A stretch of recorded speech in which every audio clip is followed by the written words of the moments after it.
for granted, living for profit, losing everything before we even try to stop it. We take it for granted, living for profit, losing everything before we even try to stop it. Some of the best days of my life are when I'm out there fishing on the water. Just love it, it's exciting. Just seeing hits, fish striking the net.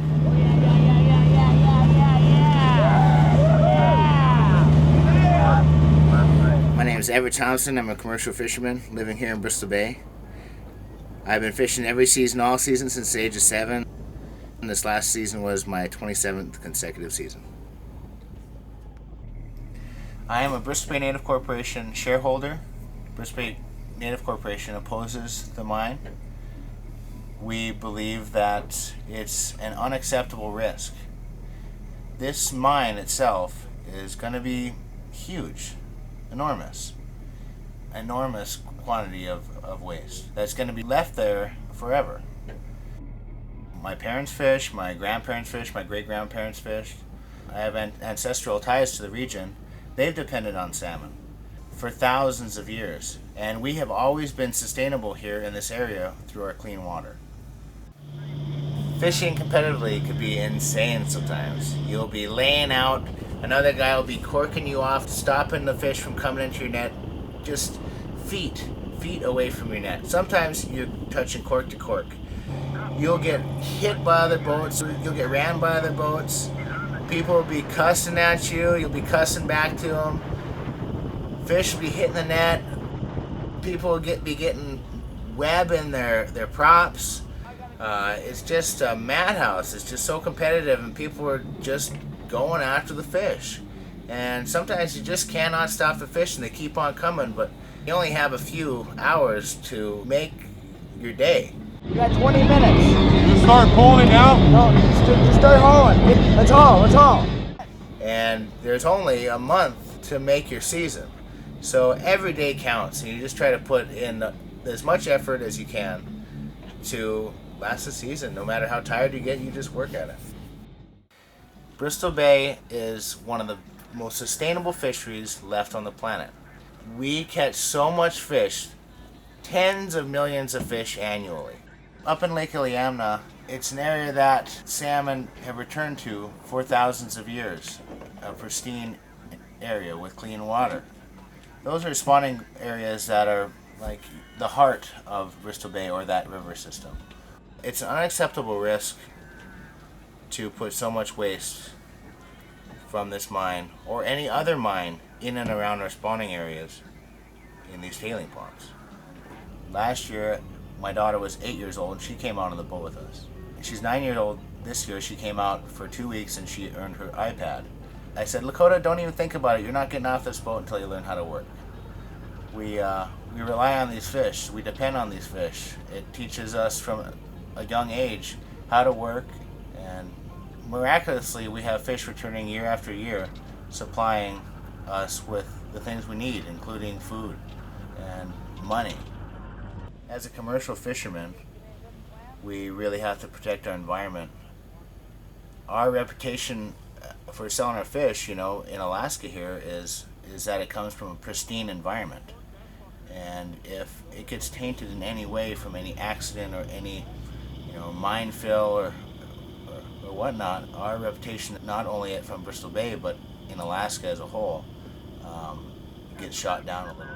This industry not only provides for me, it provides for the people hanging my nets, the welders welding on my boats, the suppliers supplying other fishing goods, the grocery stores here locally. We drive the economy here in our local town. We help other people throughout the country and the world make money for themselves as well. We have jobs that stretch way beyond our imagination from these fish that we catch. Hey, up and out. On your backside. Up with a downward. Give them 3 calories today. All right. 92. Bristol Bay is wild and clean. When you come to Alaska, you don't expect to see huge toxic mining pits in something that's supposed to be sustaining millions of salmon, they don't mix. Now we have a pristine environment, clean water. We need to keep it that way. I mean, there's not many places left on Earth that are like this. I'm here and fighting against this mine project because I want to make sure that my kids and grandkids have what I have had, which is a good life through fishing, a clean environment to live. The EPA has the authority to protect this area. The majority of our native tribes, our corporations, our fishermen, the residents of the Bristol Bay area are asking the EPA to step in. The majority of us do not want this mine to go through. We are fighting to keep this mine out.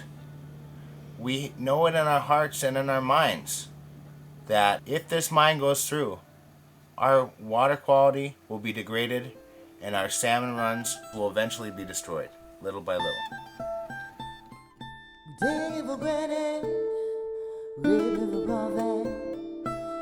You know, everything depends on water. It's very important to us to keep it good and clean and pure. Hello. Hi. Hi. How you doing, Hi. Doing good. I'm Violet Wilson. I live in Naknek, Alaska, and I've been involved with fishing for many years. In fact, 51 years in commercial fishing, but I've lived here since 1950, off and on, and fishing has been a great big part of my life. I would have never made it if it wasn't for fishing. I raised my kids on fish, or salmon, I should say salmon. Built my house on salmon. I was a widow at the time and hired carpenters to build a house for me. I am so thankful that we had salmon too, so I was able to do all this after I lost my husband, and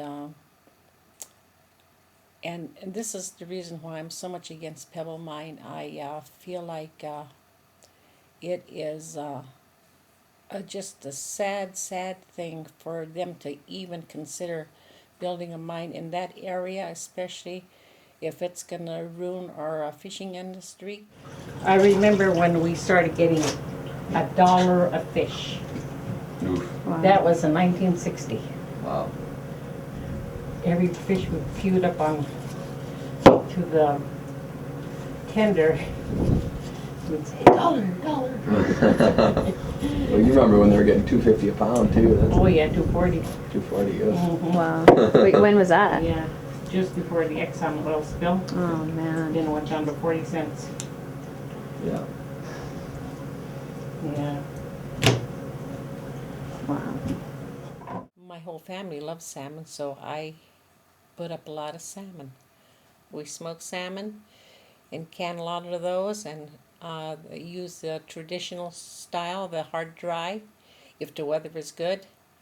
And then we do a lot of salting and freezing, and we use salmon in many ways and preserve it many ways. You know, I've had a good life with the fishing industry and everything, and I would like to see my grandchildren, great-grandchildren, and their children have the same life that I've had without the experience. They would know what kind of life I really had, and I want them to understand what it was like for me. I don't mind them building a mine anywhere, but just not in that particular area. I just can't see how they can even consider building a mine where it's going to destroy the fishing industry, because to me there is no guarantees. They can say, well, I guarantee you we're going to do this well. I don't see how that is possible, because the cyanide and all those chemicals being used are very deadly. I know that. And look what happened down at the Gulf and what those people are going through. There is no guarantees, and I wish they would just not even consider building that mine there, because if anything was to happen, it would be a sad, sad day for all of us. If the EPA could keep close tabs on the water situation, that would be very beneficial to us because we just don't know what's going to happen. They got to keep the water clear and pure for all living things.